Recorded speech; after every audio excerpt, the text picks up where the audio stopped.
Mas esse sentido só é válido quando se fala de corrente elétrica em condutor sólido, como por exemplo esse fio. Quando o condutor são gases ou líquidos, como por exemplo os gases que estão dentro dessa lâmpada fluorescente, então a gente fala que a corrente é formada por íons positivos e negativos. Dá uma olhada nesse esquema. Ele mostra o movimento de cargas quando o condutor é líquido ou gasoso. Repare que o sentido da corrente, dado pelo I, é igual ao sentido do movimento das cargas positivas. Agora, quando o condutor for de um material semicondutor, como por exemplo nesse chip de computador aqui, então o movimento da corrente elétrica é totalmente diferente. Nesses materiais aparecem muitas vezes buracos, lugares onde deveria estar um elétron. Quando um elétron ocupa esse espaço, é como se o buraco mudasse de lugar. Assim, nós temos um buraco positivamente carregado que vai se movimentando no material. E ele é positivamente carregado porque ocupa o espaço que deveria ser de uma carga negativa. Ok, existem vários sentidos de movimento da corrente elétrica. Agora me diz uma coisa. O que faz com que os elétrons que formam uma corrente elétrica se movimentem? Na verdade, Rosinha, os elétrons já estão em movimento. Só que é um movimento desordenado em todas as direções. O que caracteriza a corrente elétrica é justamente o fato de que esse movimento passa a ter um sentido, num deslocamento bem lento. Olha, você pode pensar na corrente elétrica como se fosse uma escola de samba, onde os elétrons são os passistas que se movimentam rapidamente de um lado para outro. Só que a escola, como um todo, demora muito tempo para passar na avenida. Que coisa interessante, Maristela. Agora me diz uma coisa. Se o movimento da corrente como um todo é tão lento, por que quando eu aperto esse botão aqui, ó, a luz se acende imediatamente? Ah, mas para aprender como isso acontece, Rosinha, primeiramente você tem que entender a relação entre campo elétrico e corrente elétrica. Olha só, o surgimento do campo elétrico é o que faz com que o elétron se mova num determinado sentido. Agora eu tô me lembrando. Eu tô me lembrando das aulas de eletrostática. Quando uma carga elétrica é colocada numa região onde existe um campo elétrico, essa carga sofre a ação de uma força que a obriga a se deslocar. É isso mesmo, Rosinha.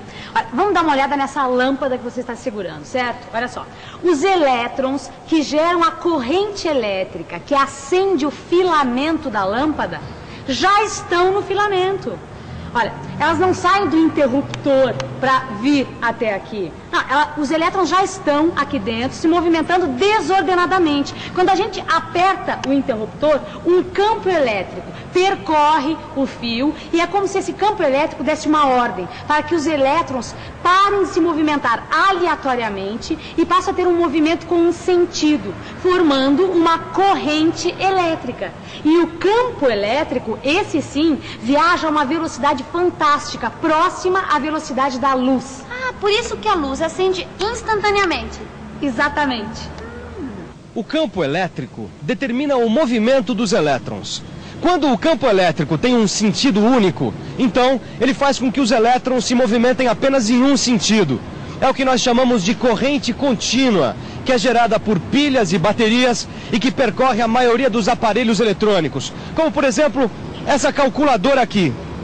Quando o campo elétrico oscila, ele faz com que os elétrons se movam ora para um lado, ora para o outro. Isso é o que nós chamamos de corrente alternada, que é o tipo de eletricidade das nossas casas e da iluminação pública.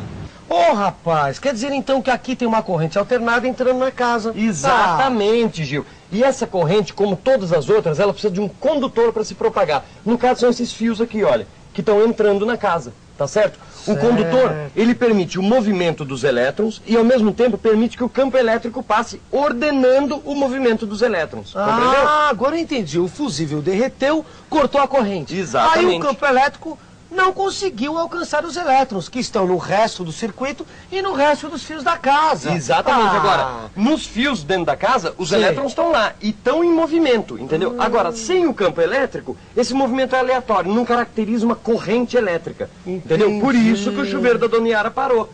Agora, os elétrons estão lá, o que não tem é corrente elétrica. Grande Vicente, tá aí, ó. O rapaz me surpreende, às vezes até aprendo coisas com ele.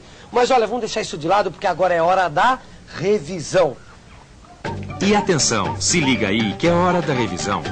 Na teleaula de hoje, você aprendeu o que é corrente elétrica. Viu como é sua definição. E teve um exemplo de como essa definição pode ser empregada. Você aprendeu também que a corrente elétrica tem um sentido, e que esse sentido varia de acordo com o material de que é feito o condutor. No caso dos condutores sólidos, como os fios elétricos, por exemplo, você viu que existe um sentido convencional e um sentido real. Finalmente, você viu a relação entre campo elétrico e corrente elétrica. Viu também como o sentido do campo elétrico determina o tipo de corrente elétrica, gerando uma corrente contínua ou uma corrente alternada. Legal, Maristela, eu gostei. Mas eu fiquei com uma curiosidade. A gente falou em campo elétrico. A gente falou que o campo elétrico que provoca o movimento dos elétrons. Mas de onde vem o campo elétrico? Hoje você está cheia de boas perguntas, hein, Rosinha? Mas não vai dar para responder hoje, tá bom? Vai ficar para a próxima teleaula. Eu espero você, hein? Não se esqueça de consultar o seu livro de estudos. Nele você vai poder aprofundar tudo que a gente viu hoje, tá bom? Então até a próxima. Tchau!